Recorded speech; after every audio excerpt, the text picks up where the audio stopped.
अस्सलाम वालेकुम बच्चों, क्या हाल है आपके।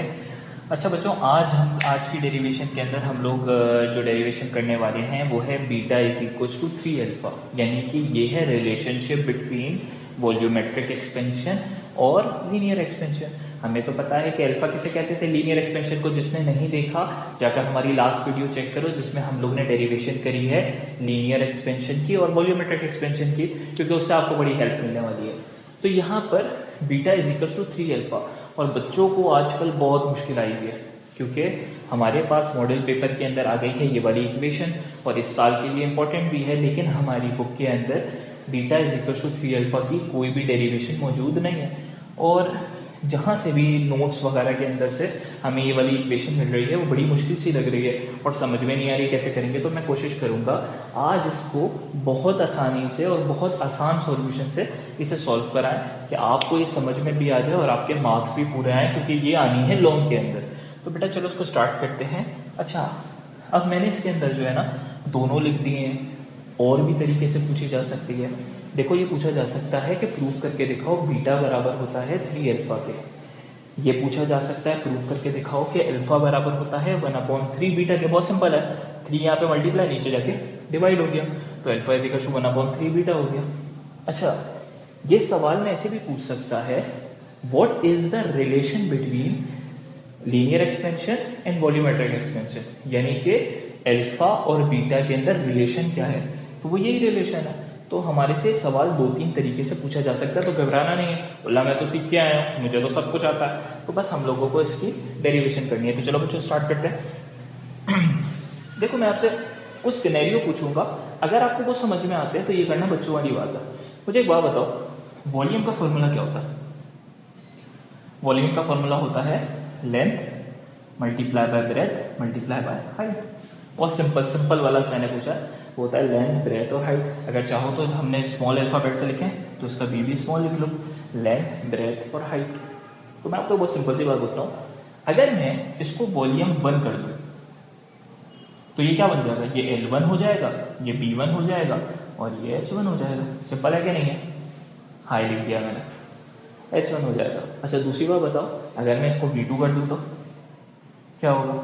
V2 कर देंगे तो ये L2 हो जाएगा, ये B2 हो जाएगा और ये H2 हो जाएगा। इतनी बात समझ में आती है। यानी कि अगर B के लिए पूछा गया तो लेंथ ब्रेथ हाइट था, अगर B1 के लिए पूछा गया फिर लेंथ 1 ब्रेथ 1 और हाइट 1, और अगर B2 के लिए पूछा गया तो लेंथ 2 B2 और H2। बहुत सिंपल है। अच्छा, अगर ये बात समझ में आती है तो सबसे पहले इसके अंदर करनी है थोड़ी सी वॉल्यूमेट्रिक की डेरिवेशन। अच्छा, अब वॉल्यूमेट्रिक की डेरिवेशन तो हमने पिछले केस के अंदर करी है। तो अगर किसी को और डिटेल में समझनी है कि वॉल्यूमेट्रिक की जो असल डेरिवेशन है वो क्या है, वो हमारी लास्ट वीडियो जाकर चेक कर ले। मैं जो लिंक है वो डिस्क्रिप्शन के अंदर डाल दूंगा। अच्छा, लेकिन मैं आपको यहाँ पर करके दिखाता हूँ, लेकिन मैं इस वाले प्रोसेस को थोड़ा सा फास्ट करूँगा क्योंकि हम इसको लास्ट वीडियो के अंदर डिस्कस कर चुके हैं। हमने पढ़ा था कि डेल्टा बी डायरेक्टली प्रोपोर्शनल होता है V1 के, और डेल्टा बी डायरेक्टली प्रोपोर्शनल होता है डेल्टा टी के। हमने इन दोनों को करा था कंबाइन, तो हमारे पास आ गया था delta B proportional V1 delta T के। और जब हम लोगों ने इसके अंदर से प्रोपोर्शनल का साइन हटा के इक्वल टू लगाया था तो ये हो गया था बीटा V1 डेल्टा टी। तो ये हम लोगों ने डेरिवेशन करी थी किसकी, वॉल्यूमेट्रिक एक्सपेंशन की। मैं फिर से बता रहा हूँ, जिसको ये डेरिवेशन जाकर थोरोली अच्छे से देखनी है वो हमारी लास्ट वीडियो चेक करें। तो इसको नाम दे देते हैं इक्वेशन नंबर 1 का। अब यहाँ से स्टार्ट करते हैं अपनी डेरिवेशन जो हमें ये प्रूव करके देगी। नहीं मतलब नया हिस्सा स्टार्ट करते हैं। तो हम स्टार्ट करते हैं, देखें ज़रा बच्चों, हमारे पास वॉल्यूम किसके बराबर होता है, लेंथ ब्रेथ और हाइट के, है कि नहीं। ऐसा है कि नहीं, बिल्कुल ऐसा है। तो अब मुझे एक बात बताओ कि वही वाली बात कि V2 किसके बराबर होगा, L2 B2 और H2 के, है कि नहीं। अच्छा, मुझे एक बात बताओ कि किसी को ये वाली बात पता है कि बेसिकली L2 किसके बराबर होता है।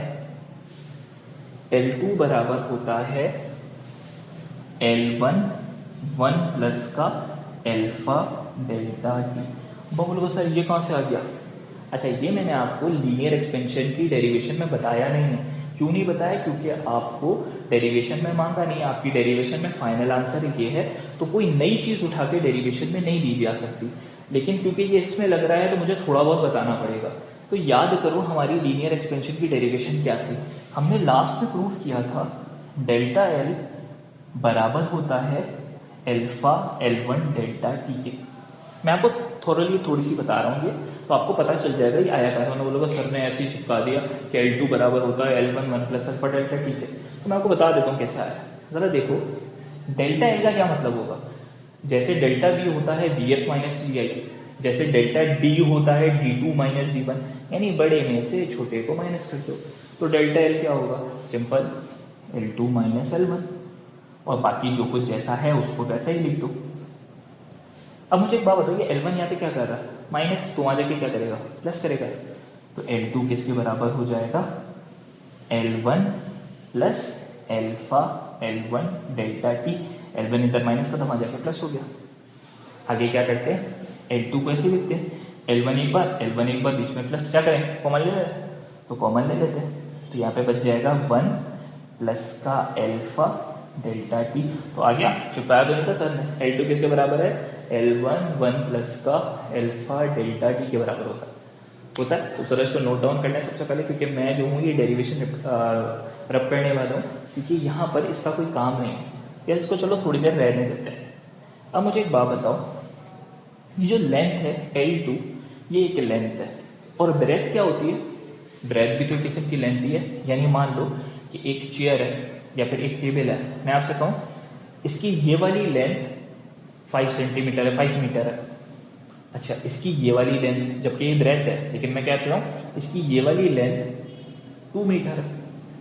और अगर मुझे हाइट की बात करनी हो तो मैं इसको कह सकता हूँ, देखें जैसे कि ये बोर्ड है, इसकी मिसाल ले लेते हैं। मैं आपसे कहूँ इसकी ये वाली लेंथ 5 मीटर की है, हाँ बोलोगे सही है सर।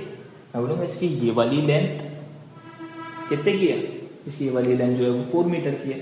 तो कोई कंफ्यूजन तो नहीं हुई? बात किसकी हो रही है? हाइट की बात हो रही है। इससे मैं आपको एक बात बताना चाह रहा हूँ कि हाइट भी तो एक किस्म की लेंथ ही है, और ब्रेथ भी तो एक किस्म की लेंथ ही है। यानी कि ये भी लेंथ है, ये भी लेंथ है, और ये भी लेंथ है, सारी लेंथ ही है। तो एक काम करते हैं कि मुझे ये तो पता चल गया कि L2 बराबर होता है L2 is equal to L1 1 plus alpha delta T. अगर मैं इसको चेंज कर दूं B2 के लिए तो ये क्या बन जाएगा? देखो ये आपको समझाने के लिए, आप तो वहाँ पर फौरन अप्लाई करना है, तो मैं आपको समझा रहा हूँ, तो इसलिए मैं आपको इतना लंबा करके दिखा रहा हूँ।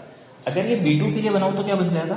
B2 is equal to B1 1 plus का अल्फा डेल्टा टी।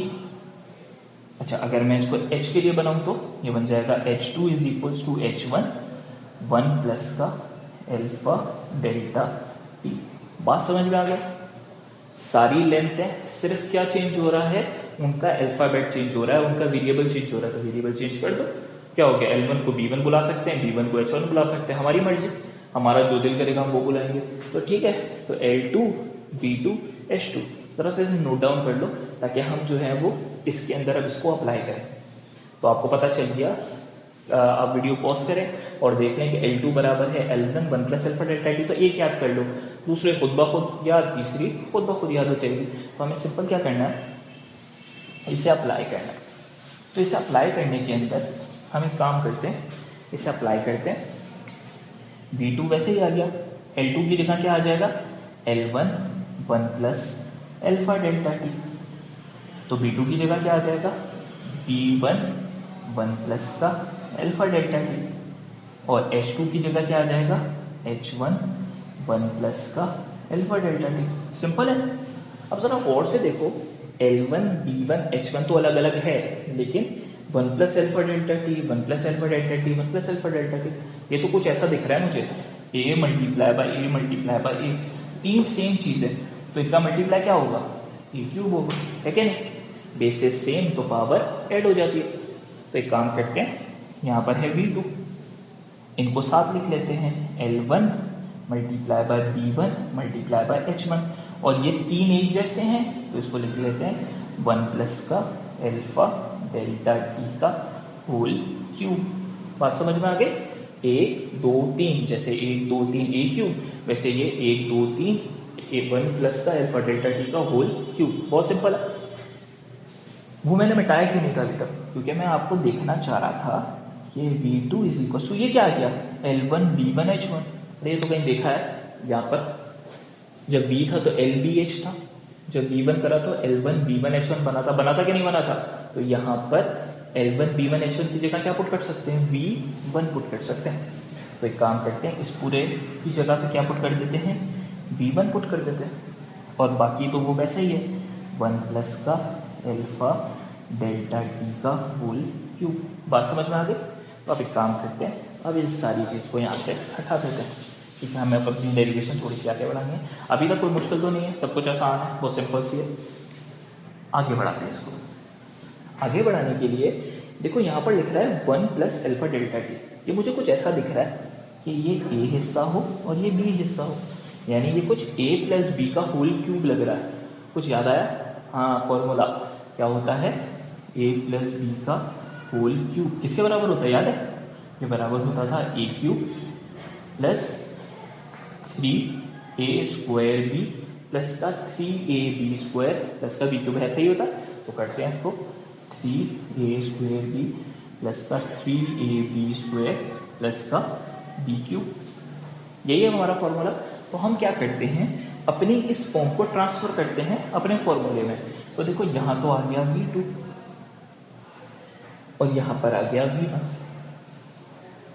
यहाँ पे लगाना है फॉर्मूला a क्यूब और ये है b, तो यानी a प्लस बी का होल क्यूब। तो फॉर्मूला लगाओ, a क्यूब प्लस का 3, a क्या है 1 और b क्या है मेरे पास, alpha delta T, alpha delta T, और फिर प्लस 3a और अल्फा डेल्टा टी का स्क्वायर, और b की जगह पे क्या आ जाएगा, अल्फा डेल्टा टी का क्यूब। बात समझ में आ गई, सिंपल है। अब नेक्स्ट में क्या करते हैं, इसको बंद कर दो, तो जगह खत्म हो गई मेरे पास। नेक्स्ट में क्या करते हैं, इसे ओपन करते हैं, V2 is equal to V1। ये क्या बन जाएगा, और से देखो 1 का क्यूब तो 1 ही होता है, और यहाँ पे 1 का स्क्वायर भी 1 ही होगा, तो ये बन जाएगा 3, और यहाँ पर आ जाएगा अल्फा डेल्टा टी। यहाँ पर क्या आ जाएगा, 3 तो 3 है, अल्फा का स्क्वायर और डेल्टा टी का स्क्वायर, ऐसा ही। और आखिर में ये क्या हो जाएगा, अल्फा और डेल्टा टी पे क्यूब है, तो ये हो जाएगा अल्फा का क्यूब और डेल्टा टी का क्यूब। बहुत आसान है। एक बात याद रखना, ये तो है मैथमेटिक्स का फॉर्मूला। मैं आपको इसकी डेप्थ में लेकर जाऊँ, लेकिन मैं आपको ऊपर ऊपर से बताता हूँ, जिसको इतनी डेप्थ में नहीं जाना। याद रखो कि ये है मैथमेटिक्स का फॉर्मूला। अब वो फॉर्मूला ओपन करने की वजह से यहाँ पर हायर पावर्स आ गई हैं। फिजिक्स में जब भी आपके पास फॉर्मूला ओपन करने से हायर पावर्स आ जाए, तो आप डेरिवेशन में क्या करते हो, भाई ये हायर पावर्स को निगलेक्ट करते हो। अब क्यों करते हैं, देखो बात सुनो। ये जो पहले ही डेल्टा टी और अल्फा है, ये वैसे ही बहुत छोटे होते हैं, यानी 0.0001। आप न्यूमेरिकल करते हो, आपको पता है अल्फा की वैल्यू बहुत छोटी है। अगर इन वैल्यूज के ऊपर स्क्वायर कर दो तो ये और छोटी हो जाती है। जरा अपना कैलकुलेटर निकालना, एक काम करो, 0.23 का स्क्वायर करो, ये 0.25 का स्क्वायर करो। अब आप देखो, ये 0.25 का स्क्वायर और छोटी वैल्यू बन जाएगा, फिर उसका स्क्वायर करो, वो और छोटी वैल्यू बन जाएगा। यानी इसका मतलब ये है, किसी छोटी वैल्यू का अगर स्क्वायर करते हैं तो वो और छोटी हो जाती है। तो वो पहले ही छोटी थी, तो हमने स्क्वायर करके और छोटा कर दिया, तो वो इतना छोटा हो जाता है कि वो नेग्लिजिबल है। तो इसलिए जब भी हायर पावर्स आती हैं तो उसे निगलेक्ट कर देते हैं। तो आप यहाँ पर लिखो, निगलेक्टिंग हायर पावर्स। सिंपल क्या करना है, जितनी हायर पावर वाली चीज है ना, उन सबको हटा दो। तो ये बन जाएगा V2 is equal to V1 1 plus का 3 अल्फा डेल्टा टी। बाकी सारे हायर पावर थे, हमने सबको हटा दिया, नेगलेक्ट कर दिया सब, तो ये बच गया।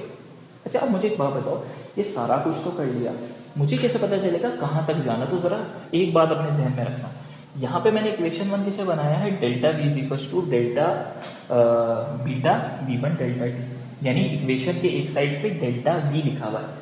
तो मैं चाहूंगा यहाँ पर भी इक्वेशन के एक साइड पे डेल्टा V आ जाए, दोनों को कंपेयर करा देंगे, सिंपल है।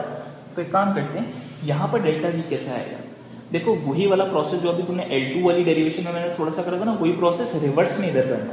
देखो जरा क्या करते हैं, V2 ऐसा ही है, V1 को अंदर मल्टीप्लाई करा दो, तो इससे भी होगा और इससे भी, ये बन जाएगा V1 और ये हो जाएगा 3V1 डेल्टा टी।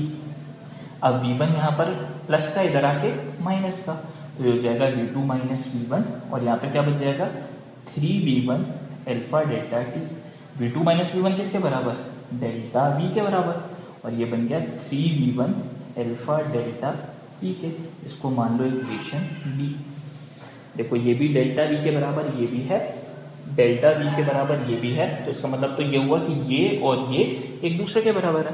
तो इसको क्या करते हैं, इक्वेट कर देते हैं, इक्वेट कर दो इक्वेशन 1 एंड 2 को।